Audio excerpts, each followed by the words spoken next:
HSC পরীক্ষায় ফলাফলে বরাবরই পিছিয়ে থাকছে বান্দরবান জেলার 2টি সরকারি সহ 5টি কলেজে এবারের এইচএসসি পরীক্ষায় পাশ করেছে 65% শিক্ষার্থী। এতে এখানকার শিক্ষার্থীদের উচ্চশিক্ষার সুযোগ বাধাগ্রস্ত হচ্ছে। হতাশা বাড়ছে শিক্ষার্থী এবং অভিভাবকদের মাঝে। খারাপ ফলাফলের পেছনে শিক্ষক সংকট, আবাসন সংকট সহ নানা সমস্যার কথা বলছে কলেজ কর্তৃপক্ষ। প্রতি বছর এইচএসসি পরীক্ষার ফল প্রকাশের দিন দেশের নামী শিক্ষা প্রতিষ্ঠানগুলো যখন আনন্দের জোয়ারে ভাসে, তখন বান্দরবানের কলেজগুলোর পাশের হার দেখে এলাকার শিক্ষার্থী, অভিভাবক ও শিক্ষকদের মধ্যে বাড়ে হতাশা।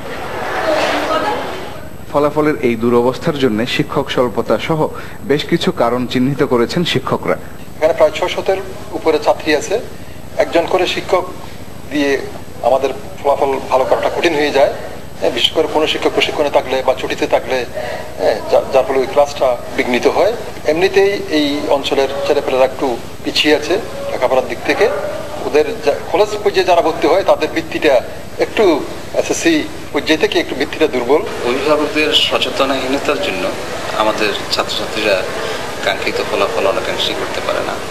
কখনো কখনো রাজনৈতিক অস্থিরতার কারণেও পাঠদানে আমাদের কিছুটা ব্যাহত হয়েছে। অবশ্য এর ব্যতিক্রমও রয়েছে। 97 জনের মধ্যে 96 জনই পাশ করেছে Bandarban cantonment public school and কলেজে। আর ভালো ফলাফলের কারণগুলো জানালেন অধ্যক্ষ। ছাত্র, শিক্ষক এবং অভিভাবক এই তিনের যে সমন্বয় ভালো রেজাল্ট করার জন্য এটা নিয়মিত করা হয়। গভর্নিং বডি খুব ভালো কাজ করে, যার জন্য এই ভালো রেজাল্ট করা সম্ভব হয়। এখানে একটা নতুন পদ্ধতি আছে, সেটা হচ্ছে গাইড টিচার সিস্টেম। প্রতি 5 জনের জন্য একজন গাইড টিচার আছে।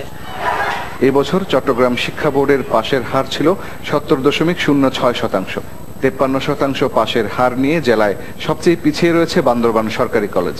অন্য কলেজগুলোর পাশের হার ছিল 67% থেকে 71-এর মধ্যে।